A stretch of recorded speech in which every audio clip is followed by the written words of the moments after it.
sex. Once sex enters the equation like this, people did not really used to see again or hear. All of a sudden, everything shuts down. You see, sex is so powerful. And that's the real reason why. It's not that God wants to be wicked. It's not that God does not, God does not feel this is why I'm feeling like this. It's not that God does not understand. He's the one that made sex in the first place. He's the one that created it. Did you know that you needed sex? When they gave us to you, did you know? You didn't know. Now he's the one that said, these people, it's not good for them just running around like this. And if I say that, they should just and if I say that they should just be having children, they will say, which can work with this one? So let me make it enjoyable. God planned everything and now put it in your body. Now you will not think that God is wicked. He has a plan, but he understands that sex is so powerful that it has to be contained. That's why he says only do it in marriage. And when you are married, only do it with your partner. Because when I say only do it in marriage, some people say, well, I'm married, I'll not be doing it. Only do it with your partner. Because once sex enters, people stop thinking. Look through the Bible. I mean, we'll come into real life, but look through the Bible. Once sex was involved, Samson not here again. I mean, how does somebody tell you like this, that I want to kill you? The person did first attempt. Do you understand? It's not that they gisted him. The woman tried to kill you the first time. He said, the soldiers are here. Oh. He stood up. Yeah. I thought maybe Samson has resurrected. And he said, let me just push this thing one last time. But Jesus, senior up. Praise God. So Samson kept on going back to that woman. Why? The power of sex. How can someone, I'm telling you, this was not film trick. He was not watching video. This is that he was there. The woman said, he said, if you tie me with this thing, my power will go. She tied him. It's like you're saying, if you give me apple, if I eat it, I will die. Then somebody gives you apple and you eat it. And then you stand up and say, what did you give me to? The person says apple. Now, is that person not wicked? And he still went back there again. Not once, not 2 times. I need to understand, when sex is involved, people's minds shut down. Look at David now. King David, that all the love song in the world in the Bible is him that wrote it. How his soul pants after the Lord, this one, that all kinds of things that you think that this one he cannot do any wrong in his life. He saw a naked woman and his mind shut down. His mind shut down so much that he did not even think, number 1, this woman, I'm king. This can destroy my reputation. He did not think, number 2, if I sleep with this woman, she's a married woman. Her husband may hear. He did not think, number 3, that if I sleep with this woman, she can get pregnant. He didn't think at all. Sex, one small thing. And you see, the problem with that thing is that it never ends there. Because he had sex with her, then he had to now try to start covering things, then he became a murderer, and he just went down from there. One decision would have saved his life. Just one decision of saying no, so that he could see clearly. Most times when people start having sex, there's nothing more in the relationship.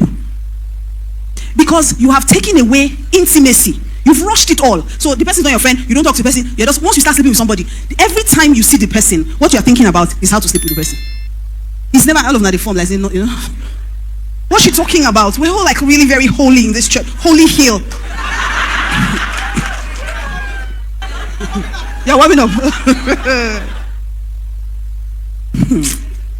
Sex has a way that it totally shuts down a person's mind. I've seen young girls in very bad relationships. The guy is beating them, he's cheating on them, doing everything. And when you say, this guy is not good for you, can't you see it? They'll say, oh boy, he was my first love. By that, they mean he was the person that is virgin to me. So that in itself is the one reason why they want to stay there, even though they know everything. So if sex was not in the equation, don't you think the person would make better choices? If the person was not sleeping, or they tell you things like, oh, after all the investments I've made, I say, which land do you buy? What they mean by investment is how much sex they've had with that person. That's basically what they're saying. So sex has a way that it keeps you from thinking. It rushes everything. You're no longer talking about the important things. And that's why I love this thing that Pastor Bimbo of Blessed Memory used to say. She said the courtship period is not for intercourse, it's for interview. But once intercourse enters the picture, interview ends. Nobody's asking question again. So what's your favorite food? When I can tear your clothes. Favorite food. So when God says no premarital sex, it's not because he's wicked. It's because when sex is not involved, you make smarter decisions because you see clearer. At that point, because there's no sex, there's nothing connecting. And you know, sex is not just physical. The Bible says it's not just skin on skin. When he says he that is joined with the harlot is one with the harlot. You actually become one person with that person. So it's harder. You're now tied. So it's harder for you to be able to pull away. Once sex is involved, it's harder for people to break up. I'm a marriage counselor, so I know. You will see that everything is wrong in the relationship. And you are telling them, end this thing. They say, but it's not I love them, it's I love the sex we're having. And let me tell you, it's better not to smell what you won't eat. If you know that you don't want to eat something, don't smell it. So don't say, let's just kiss. That's the lie of Satan. You don't know Satan. Satan will tell you, just kiss small. Don't even kiss. Just peck here. Then you are just pecking. Do you understand? And of course, as you are pecking, maybe she just turned one kind. You now came here. There is someone you do not know. Your hand, because I mean, Pastor Ken always says this one. He says, when you are kissing, do like this. Will your hand not find expression? And then Satan will just tell you, is it not just kiss? What's inside kiss? Your kiss her neck now. Just kiss her neck. As you're kissing the neck, you can't really see the neck well, so just losing 2 buttons. It's just 2 buttons.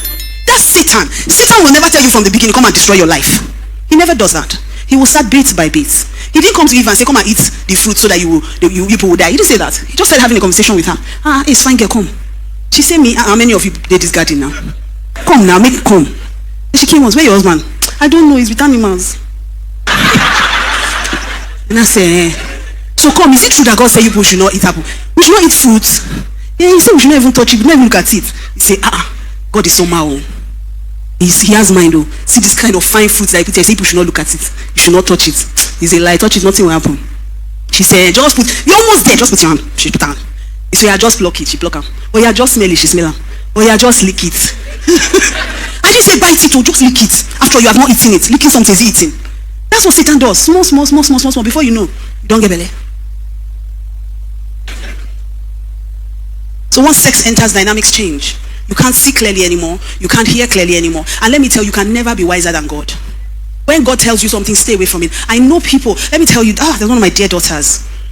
She was in her final year in uni, and all her roommates were putting pressure on her. How can you not have, you want to graduate, you still be a virgin. You're not ashamed. Let me tell you. See, Satan is so, you need to understand that it's a war of kingdoms. Satan's agenda is so strong out there. So they are making those of us doing the right thing ashamed of speaking the truth and standing for what is right. So they put pressure on this girl. How can you say you are a virgin? She now finally decided she sleep with her boyfriend. She planned Valentine's Day, everything, had sex with him. A couple of months after she was sick, found out she had HIV.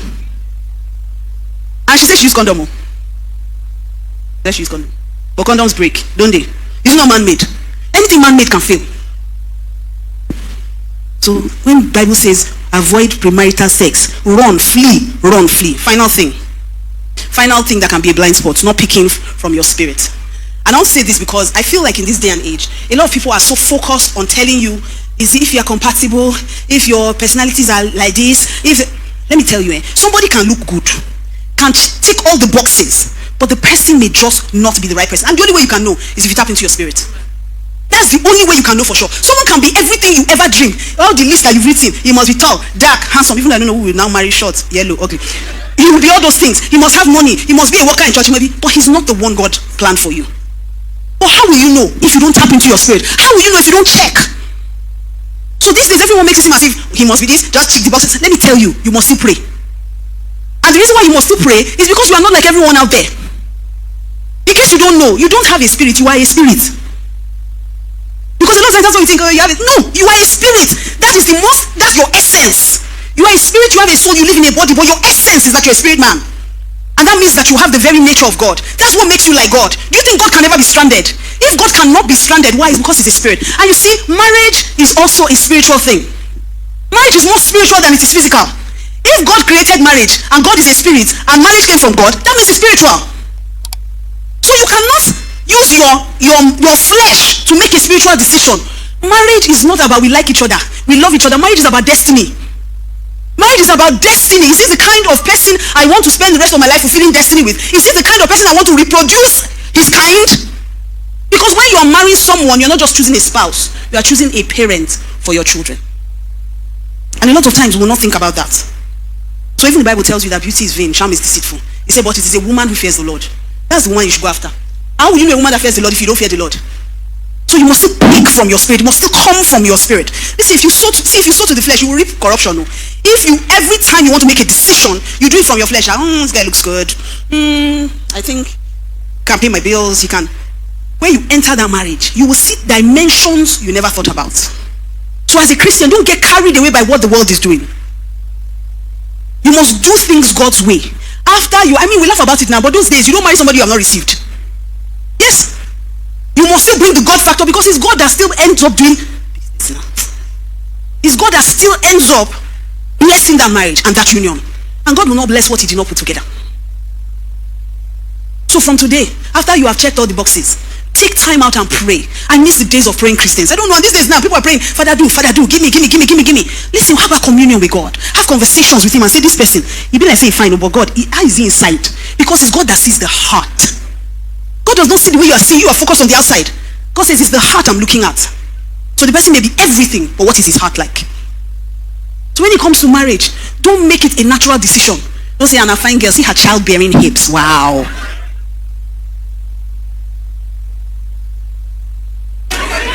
She can have childbearing hips and have no ovaries. You can't know. So in the end, you must still take time out and pray. It's not something you should take lightly at all.